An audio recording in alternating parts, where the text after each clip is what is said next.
On April 3, 2008, I was doing housework at home. Suddenly I felt a severe pain in my abdomen, as if something was burrowing in my stomach. The pain became more and more intense and I could hardly bear it and finally passed out. When I woke up, I found myself in the hospital with my husband at my bedside. The doctor told me that my condition was serious and that it was acute appendicitis. The doctor explained that the appendix is a small tube-like organ located at the end of the appendix. If it becomes infected or blocked, it can cause inflammation and pain. If left untreated, the appendix can rupture, leading to serious complications or even life-threatening conditions.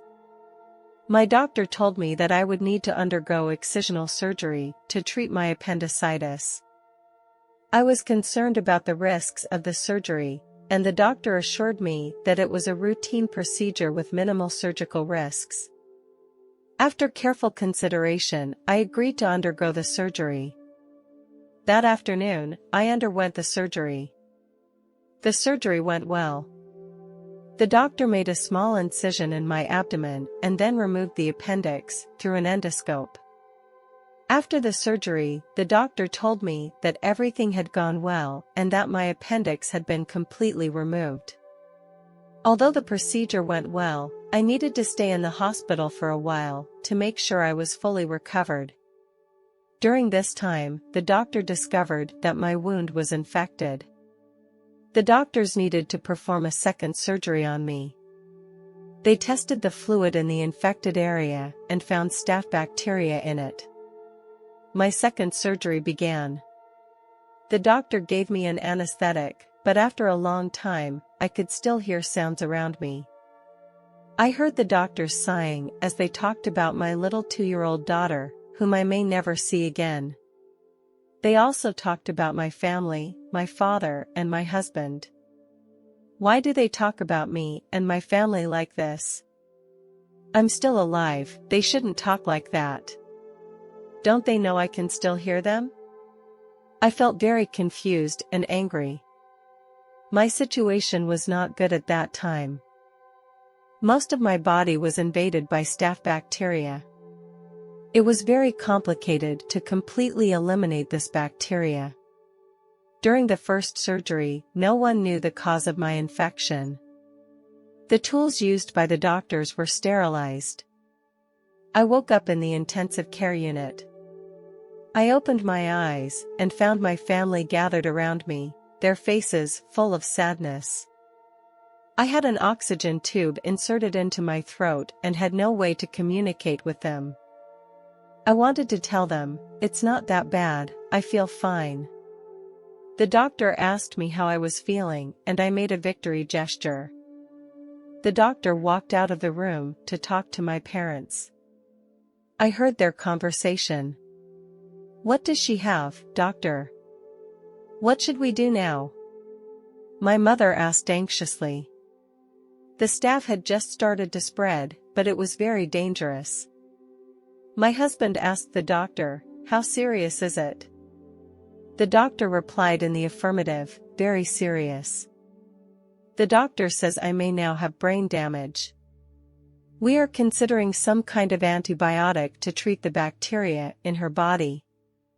We have two options to give her antibiotics, but there are also risks associated with this approach. If we drop the treatment, you will lose her in a few days." My parents and husband went home sad. Because there was no extra bed for them in the hospital. My throat felt very sore. I wanted to tell the nurse next to me, but I had no way to speak. I asked the nurse to give me a pen and a piece of paper.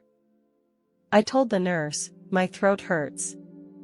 The nurse in charge of me touched my head and said, "It's normal to be a little uncomfortable, but she can't take the tube off." About 2 hours later, I experienced the most memorable event of my life. One nurse said to another nurse that she was going to pick up her daughter from school. After a while, the second nurse said to me, she was leaving for a while, she was just going to get a drink of water. Not long after the nurses left, I felt my breathing start to become difficult.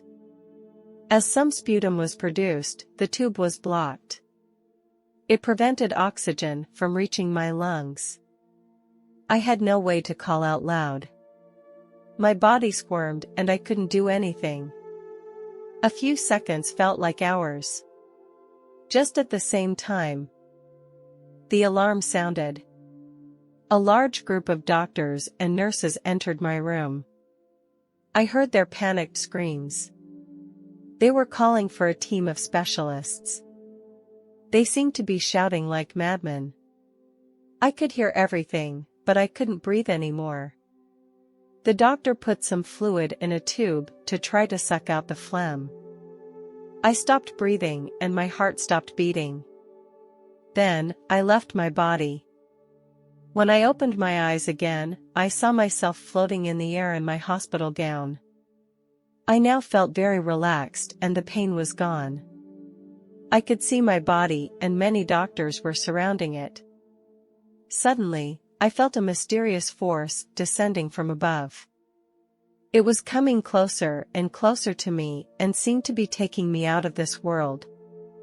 I felt very scared and didn't know what to do. I kept resisting because I didn't want to leave my family and my body. I was afraid that if this force took me away, I would never come back. But the power was too strong. All my resistance was useless. Eventually, I gave up and realized that I was going to leave this world. Finally, I was taken away by this force. I started a wonderful journey. I saw a very huge tree, the top of which I could not see. The tree shone with a dazzling light. There were many small animals around the tree and they were getting along in harmony. I felt at peace here, and they radiated a kind of love I had never felt before. Their voices penetrated my soul. I continued to float upward and my body became more and more relaxed. This relaxation was not only external, but also internal. More wildlife appeared before my eyes. It was the first time I saw so many wild animals at the same time. They were very different from the animals on Earth, and their colors were different. They were all very friendly, as if we knew each other. I continued to walk forward. I saw a lot of children. They had different skin colors, and they came from different areas.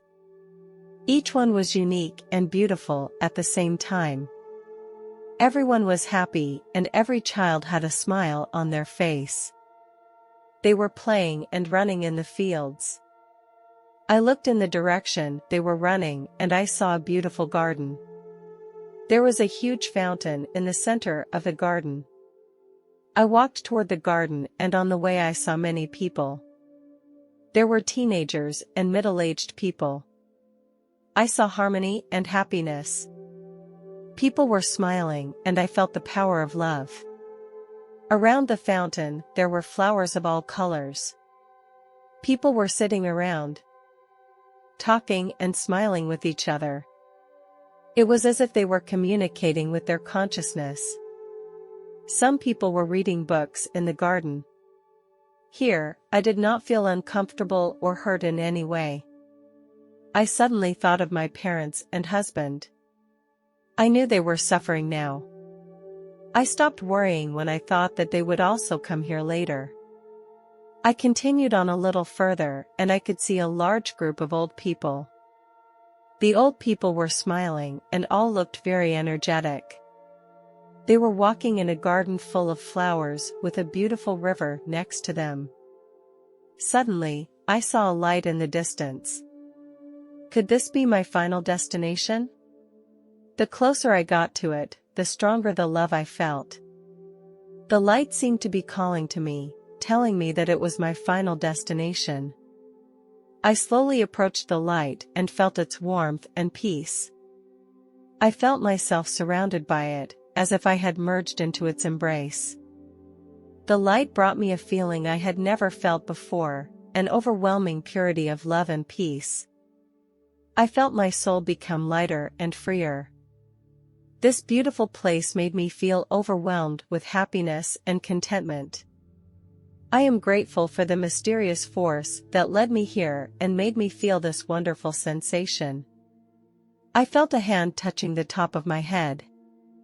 In this moment, I was overwhelmed with intense love. I heard a gentle voice, "Stay calm, you can't stay here yet." I had a lot of questions I wanted to ask, but in this moment, I started my journey home. I thought, am I only going back in this rough way? The experience was so beautiful. I saw myself in a hospital bed and the doctors were resuscitating me. I knew that this mysterious force was still with me, and it made me feel a love and peace like I had never felt before. But I didn't want to go back into my body yet. Suddenly, the voice sounded again, this time more clearly and firmly. He told me, "I have too much to do, too many people need me." I realized that I could not just leave this world, that my mission was not yet complete. The mysterious force eventually sent me back into my body and I felt a sharp pain. When I opened my eyes, I saw many doctors surrounding me.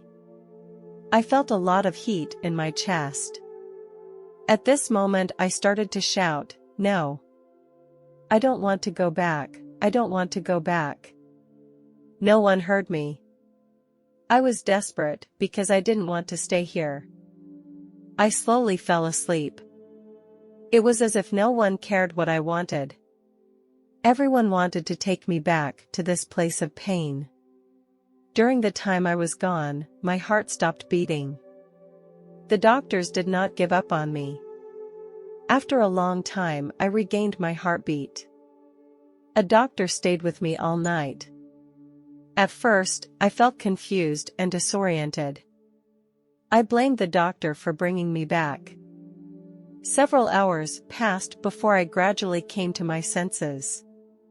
It was then that I slowly came to terms with what had happened. I told the doctor about my experience.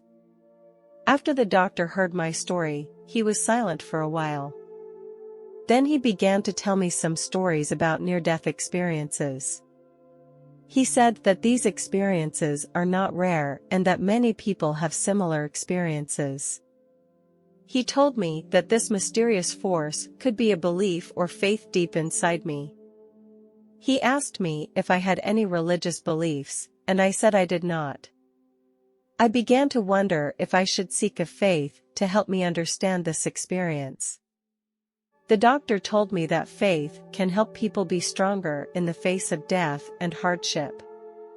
After hearing the doctor's words, I felt much more relaxed.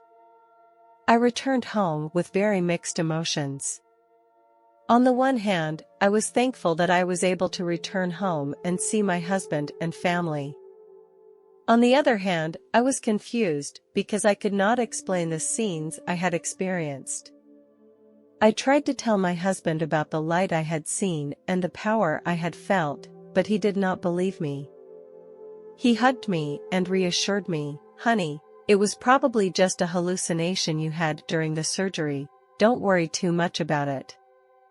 I understood him very well. After all, it was a very strange and unexplainable experience. I sat on my bed and thought back to that experience over and over again. I remembered clearly the voice telling me that I still had a lot to do and that there were many people who needed me. I began to think about the meaning and purpose of that voice and tried to gain some insight from it. Even though my husband didn't believe me, I didn't have the slightest doubt about the authenticity of the experience. I knew it was a real experience that I was experiencing, not a hallucination or a side effect from a drug. I am convinced that this experience will have a profound impact on my life for years to come. I feel grateful to be alive and to have the opportunity to do something important. I think I should cherish this opportunity and try to live a meaningful life.